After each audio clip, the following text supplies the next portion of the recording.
Hello दोस्तों, Ajit math study classes में आपका स्वागत है। आज की इस वीडियो में हम जानेंगे बिहार बोर्ड से रिलेटेड जो 10th क्लास में बार बार पूछे जाते हैं। और हाँ दोस्तों, इस वीडियो को पूरा देखिएगा, आपको फ़ायदा ही फ़ायदा होगा। ठीक है, चलिए इस वीडियो को शुरू करते हैं। और हाँ दोस्तों,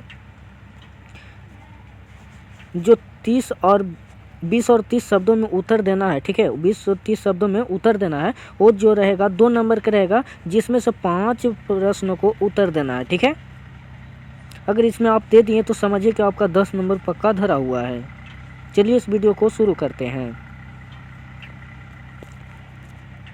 क्वेश्चन नंबर पहला कर रहा है, जातिवाद के पोषक उसके पक्ष में क्या तर्क देते हैं, क्या तर्क देते हैं। ठीक है, इसको आप नोट कर लीजिएगा। ठीक है, ये क्वेश्चन इम्पोर्टेंट है। चलिए इसका आंसर देखते हैं। इसका आंसर करा है कि जातिवाद के पोषक उसके पक्ष में तर्क देते हैं कि आधुनिक सभ्य समाज कार्यकुशलता के लिए श्रम विभाजन को आवश्यक मानता है। चूँकि जाति प्रथा भी श्रम विभाजन का ही दूसरा रूप है, इसलिए इसमें कोई बुराई नहीं है, इसमें कोई बुराई नहीं है। ठीक है, इसका नोट करते जाइएगा दोस्तों। ठीक ना।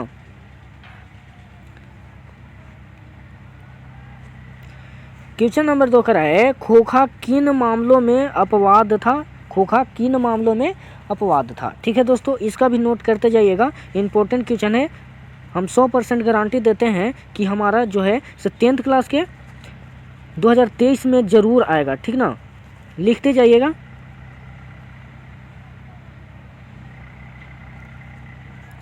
क्वेश्चन नंबर 2 का जो हमारा आंसर है वह क्या हो जाएगा, तो सेन साहब को 5 पुत्री थी, 5 पुत्रियां थी।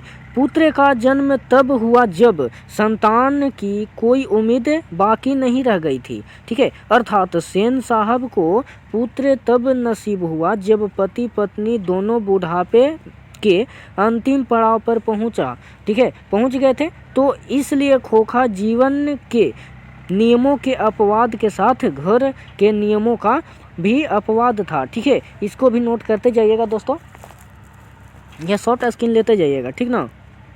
चलिए अगला प्रश्न कर रहा है,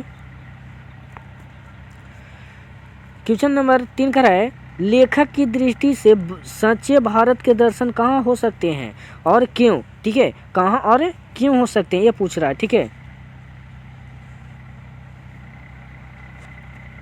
तो इसका जो हमारा आंसर है दोस्तों वह जाएगा, लेखक की दृष्टि से सच्चे भारत के दर्शन गांव में हो सकते हैं। ठीक है, हो सकते हैं। अब कहा गया था क्यों। ठीक है, क्यों हो सकते हैं। ठीक ना, अब यहाँ कह रहा है क्योंकि वहाँ के लोग भू भाग और परिवेश सब कुछ प्राकृतिक रूप में और शुद्ध रूप में मिलते हैं। ठीक है, गाँव में ही भारत की आत्मा निवास करती है। सच्चे भारत के दर्शन ग्रामीण जीवन की सादगी, त्याग, प्रेम, उत्कृष्टतम पारस्परिक संबंध आदि में देखने को मिलते हैं ना।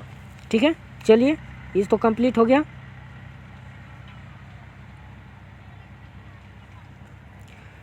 क्वेश्चन नंबर घकर है, बढ़ते नाखून द्वारा प्रकृति मनुष्य को क्या याद दिलाती है, क्या याद दिलाती है। ठीक है, चलिए इसको भी देखते हैं।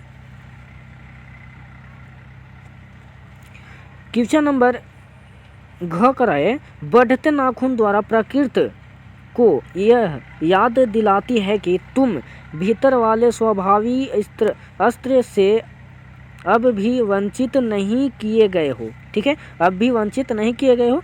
तुम्हारे नाखून भुलाए नहीं जा सकते।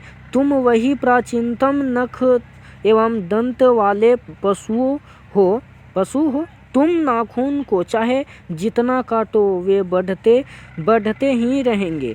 देखिए दोस्तों, आप कितना भी नाखून को काटिएगा वो बढ़ते ही रहेंगे। ठीक है, अतः प्राकृतिक मनुष्य को आदि मानव के रूप में याद दिलाती है। पहले के आदमी जो थे वो हमारे आदि मानव के रूप में थे ना, जो हमारा क्या था, नाखून बहुत बड़ा बड़ा होता था। ठीक है,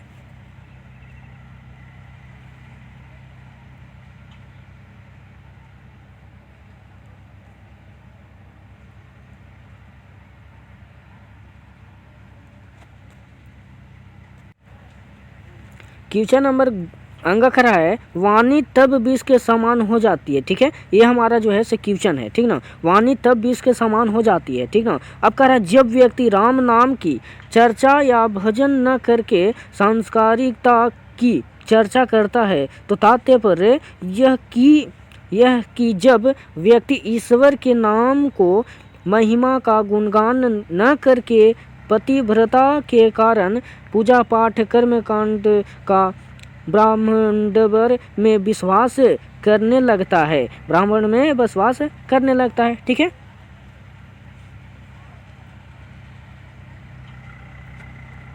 क्वेश्चन नंबर 6 करा है, ठीक है। संधि की परिभाषा लिखें। ये दोस्तों आप लोग नोट कर लीजिएगा, संधि की परिभाषा में जरूर आता है, ठीक है।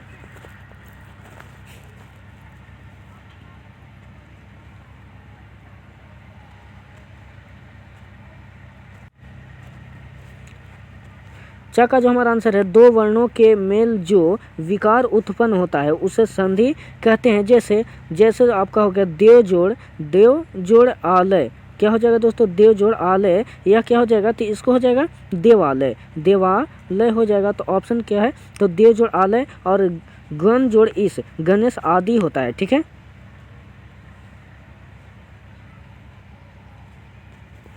क्वेश्चन नंबर 6 का है रंपा कौन था और यह मगमा से क्या चाहता था, मगमा से क्या चाहता था।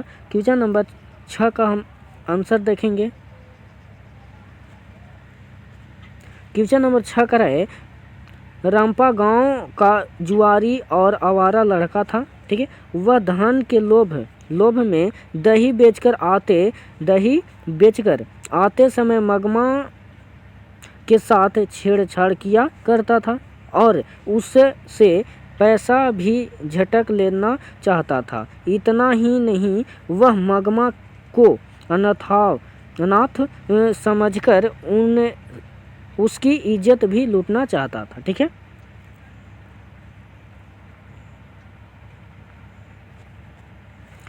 क्वेश्चन नंबर जकर है माँ मंगू को अस्पताल में क्यों नहीं भर्ती कराना चाहती थी, ठीक है।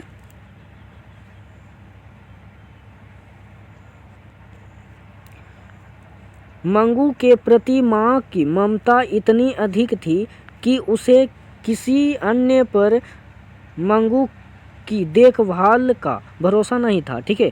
वह कहती थी कि मैं माँ होकर उसका पूरा ख्याल नहीं रख पाती तो अस्पताल वाले पराये उसकी देखभाल क्या करेंगे, इसलिए उसे अस्पताल में भर्ती नहीं कराना चाहती थी, ठीक है।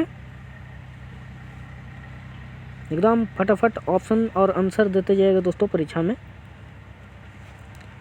क्वेश्चन नंबर झकरा एक वृक्ष की हत्या शीर्षक की सार्थकता स्पष्ट कीजिए, सार्थकता स्पष्ट करना है, ठीक है।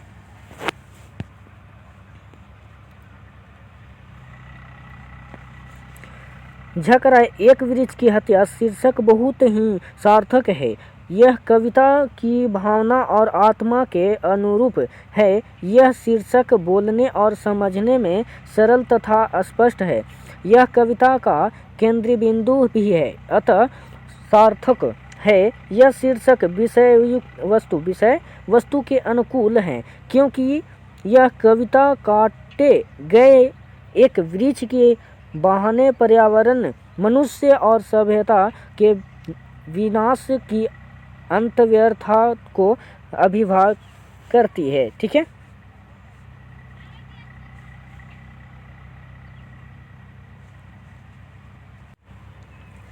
क्वेश्चन नंबर यहाँ करा है कहानी छोटा मुंह बड़ी बात कहती है, ठीक है। इस दृष्टि से बहादुर कहानी पर विचार करें, ठीक है। चलिए इसे देखते हैं। क्वेश्चन नंबर यहाँ करा है का आंसर है बहादुर कहानी एक नौकर की परिस्थिति पर आधारित है। इस का दृष्टि से किसी महत्वपूर्ण सामाजिक अंग की परिचर्चा नहीं करती है, किंतु इसे कहानी के तथ्य बहुत मार्मिक है। बाल श्रम, बाल मनोदशा, विलासिता में डूबे घर परिवार का आडंबर आदि बड़ी सामाजिक विषमताओं को मनोरंजक ढंग से उजागर किया गया है, इसलिए छोटा मुंह बड़ी बात है। ठीक है।